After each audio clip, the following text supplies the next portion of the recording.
Kunwari punta po kayo doon. Pasyal kayo doon. Yung mga kaibigan nyo rin. So guys, nandito kami sa isang pwesto ng friend din nila. Ito yung mga burat na nila.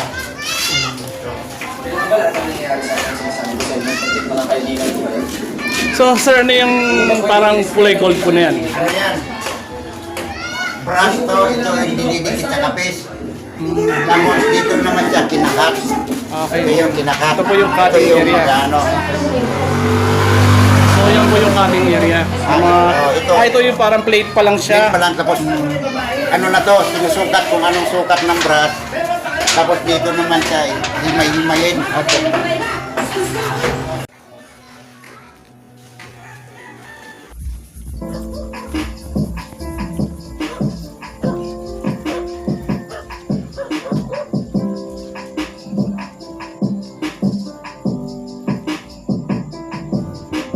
So, ito po yung bahay niyo, sir.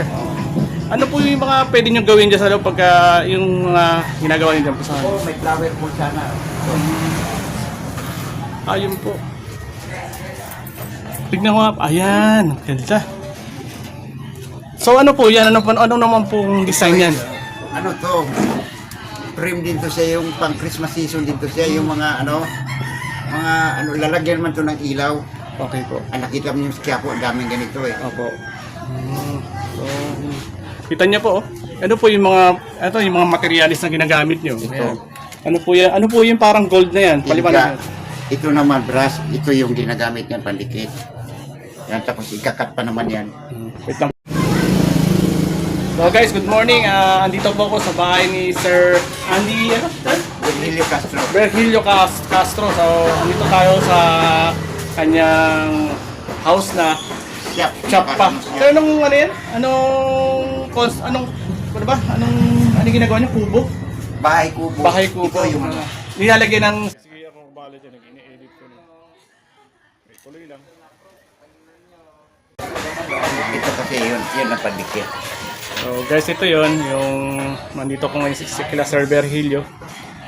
Actual po, ginagawa niya yung ito yung kapis. So ginagawa niya yung content ng ginagawa niya is kubo. Ito naman yung ano po to, sir? Bola. Yung bola. Bulang kapis, bull 6. Ano ba? Ball 6 daw tawag niya. May number yan, sir, di ba? Oo, kasi by size, ano yan, size 6, bull 6 to. Ano yung may ball 2, parang gano'n, ball 2. Hindi, Depende ano sa lang, sukat ba yan? Bull 4, bull 6, bull 8, hanggang bull 10, hanggang ano niyan. Okay. Kasi ang diameter nito sukat eh, yan ang kaya tinatawag na ano. So, yan po, ginagawa niya ngayon yung ball 6. Sige po, sir. Edit ko na lang. Tapos kuha po kayo dito ng kunwari shells. Kuha kayo ng shells kunwari.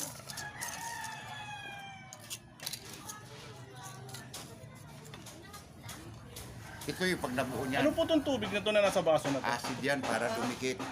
Acid po ba yan? Oo. Pero may mix din yan siya, yung safe. Kasi kung walang safe, hindi siya maano, hindi siya ganun dumidikit. Opo.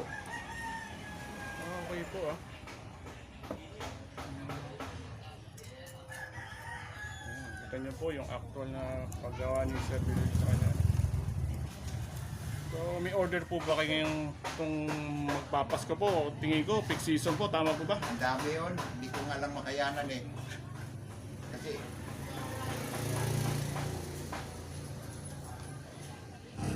Ano po yung kay Virilio? Ayun po ba yung mga kapis, no? Hindi pa siya tabas, no? Parang hindi ba, bali ito pa lang, kapis pa lang yan. Ito Ano po na yung nagupit na. Yan po yung napapit na. Yun kasi ito, binibili pa namin yan para gugupitin sa bawat.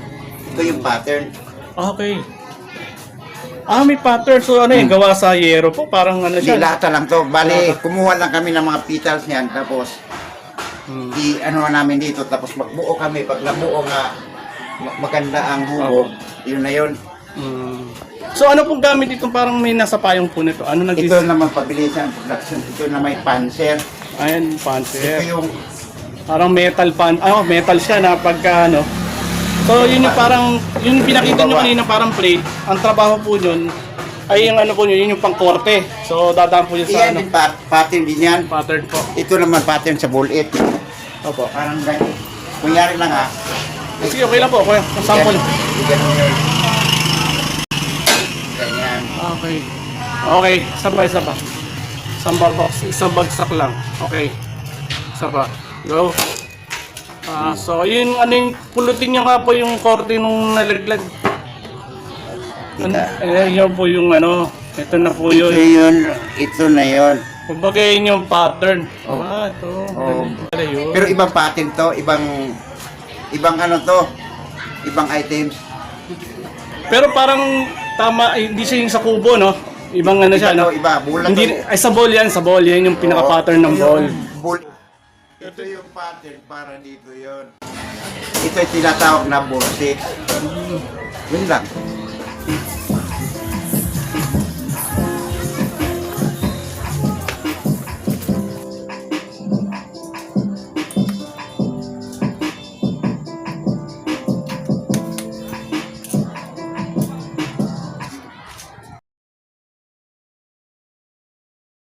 Ako po si Virgilio Castro, isang manggagawa ng kapis kung tawagin o handicraft.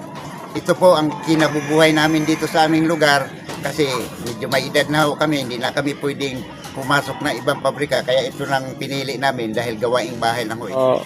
Yun po, ilang taon na po ba kayo sa negosyo to, trabaho na to? Mga 10 taon na po. Ito lang yung hanap buhay namin nga kahit sa kaupo kumikita dahil lang ho sa handicraft na gawaing bahay. Yung kumbaga dito nyo po yung mga pang-araw-araw nyo. Dito ho namin kinuha yung pangangailangan sa aming pang-araw-araw na kabuhayan. Dito ho kami kumukuha ng pambili, kung ano-ano nga magustuhan ho namin. Dito ho kami kumuha ng suporta. So ganito po pang magpapasko, totoo ba? Peak season talaga? Marami yung order? Ito naman mga gawain nyo, season lang din yan. Dahil ito pagdating ng Pasko, pagpasok ng Birman, medyo kami naman magginawa dahil marami ng order na pumapasok. Kami man gawa ng gawa para yung mga customer namin mabigyan at sila naman ho nagmamarket. Kami lang ang gumagawa. So sir, itong dumaan na pandemic, anong naging sabihin niyo lang kung anong problema? Anong naging Kasi nung pandemic ko, parang naisip namin baka hindi gaano mabili yung produkto namin dahil nagpakiramdaman sa panahon dahil alam mo naman no, ngayon na pakiramdaman hindi pwedeng gagala-gala dahil sa sakit na yan.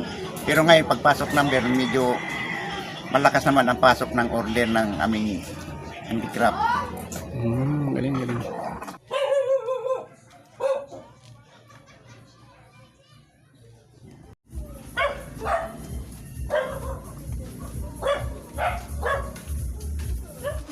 Ano po yung linya? Frutos, candelonder. Taas pa. May mga kulay din po ba na paborito ng Marami, kliyente? depende. Kasi pag halimbawa, bigyan kami ng sample, yung kulay, gagayahin namin. Opo. Yung mga depende sa kliyente po, saka yung mga may mga supplier din. Bigyan kami No? ng sample doon, paaprupahan nila kung tama na sa hukon, saka sa kulay, yung production na yun.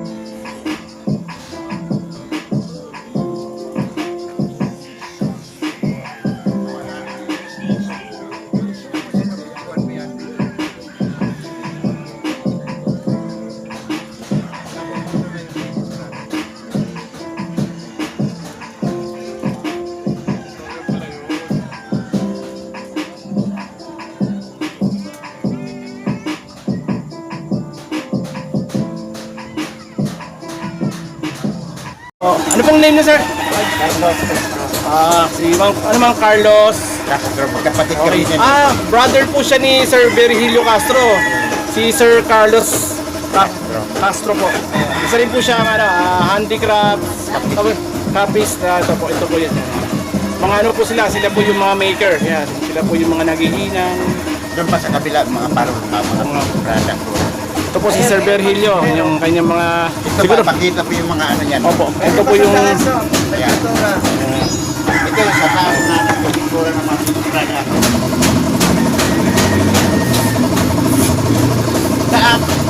Ito ba? Sa ano pong lugar to? Katmon.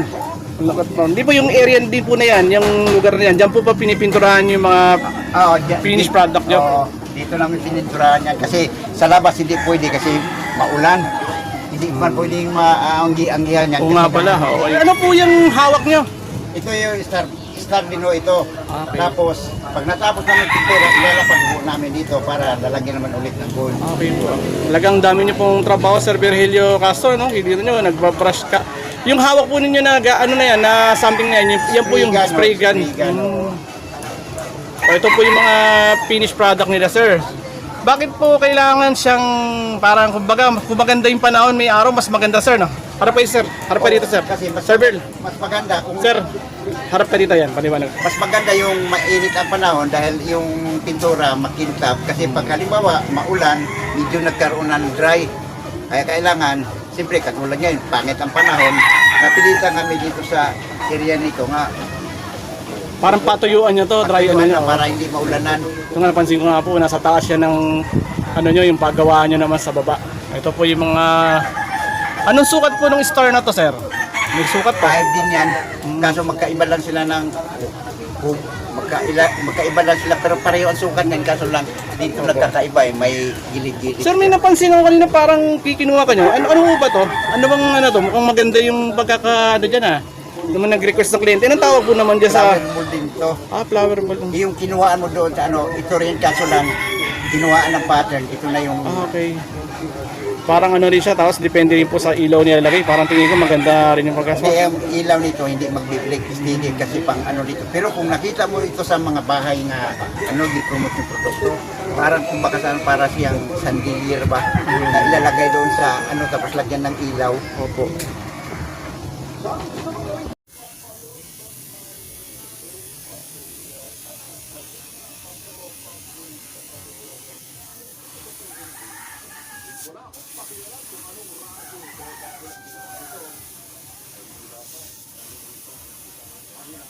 Ang ganda rin pala niya sa green, ano? So, yan po yung mga finished product na ano, star na ano, kapis. Gawa rin po sa kapis lahat po yan. Yan, actual po, ginagawa rin ni Sir Virgilio kasi yung pagpipintura. So, pagkatapos po niya, ilalagay po doon. Pwede niyo po, ito na po siya. Ito, nakita niyo po ito, yung hile-hilera na to. Yan, no, actual po, si Sir Virgilio po yung gumagawa ngayon, no? Nakita po niya yung mga kanilang... Sir, family business ba to? Hindi Parang ano lang pa ganyan. Parang gano'n. Kasi magkakapatid kayo. Like sino yung nasa baba kanina pinakilala niyo sa akin? Carlos. Oo, kapatid niyo po.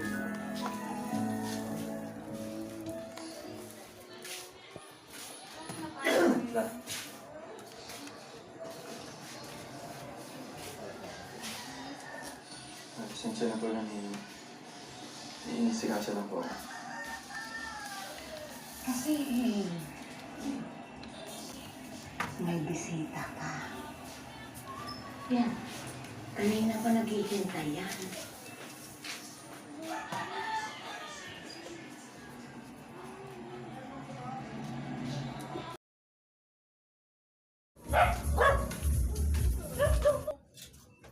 Nakakabigla ka naman, nagbigla ka naman ako sa inyo. Sige.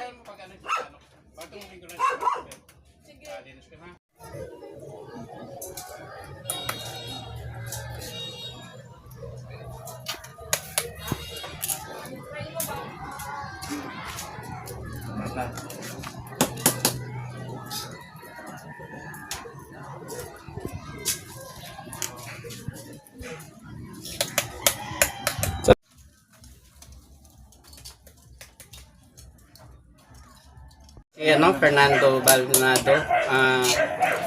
At dito. Ako namamahala doon sa itong hanap buhay. Mula din kumating ako rito, nagsimula ako maggawa nito dahil yung mga kapitbahay ko ganun din ang hanap buhay. Tapos yung gumaya hanggang ngayon namin. May ilang years na po kayo? 7 years na kami. Saan po kayo dati? Saan nakatira ako sa Uyo? Paano po kayo napunta rito? Parang Ay, dito, gaba sa mga kaibigan ko baka may mga kaibigan ako rito kaya nakarating ako doon sa Palo. So, nagka-interest po kayo something sa negosyo to. Ano po yung parang nag-ano sa inyo? Sila, dahil nakita kong yun ang mga anak ko ng kapitbahay ko, ganitong parol, kaya yun, gumaya na rin ako. Totoo ba sir, pag ganito mga Vermont is talagang peak season? Yun ang ano nito, kasi pagdating naman ng mga Berman, talagang yung mga parol na ito, pang cosmetic rin talagang karamihan ng mga tao, yung mga umorder, gano'n. Nadalas Pampanga, Tarlac, Pangasinan. Oh, grabe oh. So sir, nung dumaan na pandemic, ano po yung mga naging parang... Medyo nagkaroon ng stop na order pero yun, naghintay kami ng mga ilang buwan din na nakatambay pero kahit pa paano naman nagkaroon din ng order na panibago din. Hindi naman po kayo nahinto something, parang continuous pa rin yung ano. Order na paunti-unti. Halos mga 3 months din na medyo tumambay ng kaunti tapos yun, nagkaroon naman ng panibagong order hanggang ngayon.